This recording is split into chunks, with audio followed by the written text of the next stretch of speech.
Today I am making blackcurrant jam. I have prepared the fruit. All the fruit needs to have the stalks taken off and to be rinsed. It's a very easy jam to make because you use the same weight of sugar as of fruit. So I have measured out 4 pounds altogether of fruit.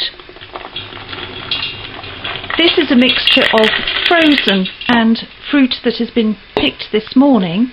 Blackcurrants keep very well in the freezer and you can use them whenever you like.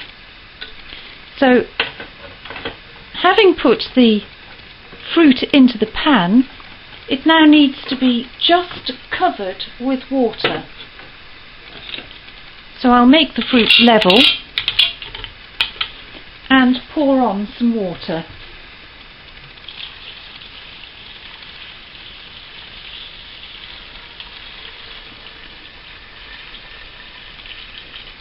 And that just about comes up to the top of the fruit.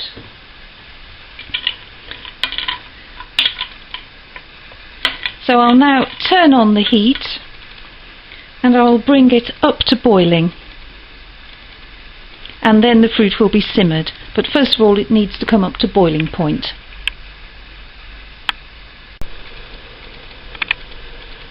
The fruit is just coming up to the boil.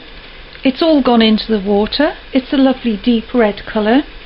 So now I'm going to turn it down to a very low heat, the lowest possible, and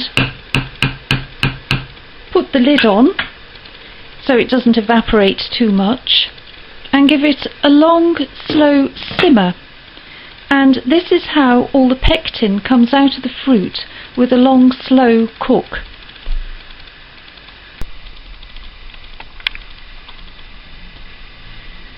The fruit has now cooked for an hour, and what I am now going to do is add the sugar. And I am measuring out 4 pounds, exactly the same weight as the fruit, 4 pounds of sugar, and adding it gradually, about 4 large spoonsful at a time, and dissolving the sugar bit by bit. So I will stir the fruit. It's on a low heat.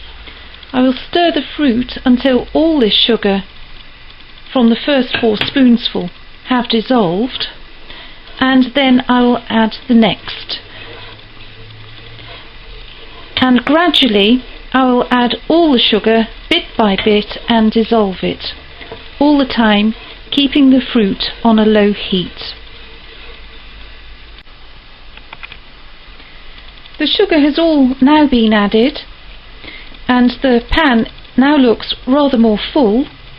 I can now turn up the heat and bring it to boiling point so that I can get it to reach setting point.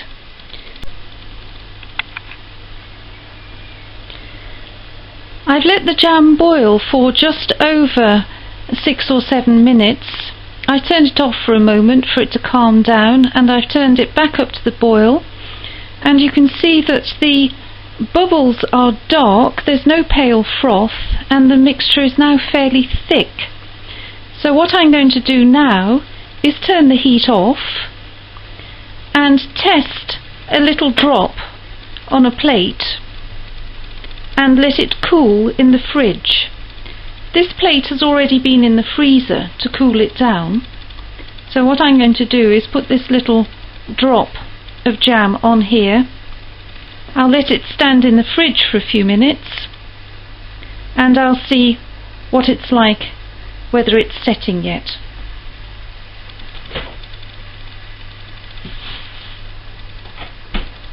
In the meantime, I've turned the heat off to let the pan calm down.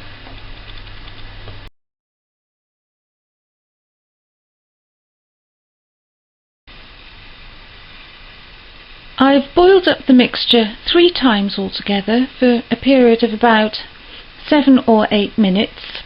I've let it cool in between each time, and I finally had a successful test with the saucer. And what you need to do is wait until the jam on the saucer has set enough for it to wrinkle when you push your finger through it. And also you can see that this jam is ready now, because when it has stood for a while and cooled, it begins to form a skin on top. So it's important not to let it set too far before you put it into pots.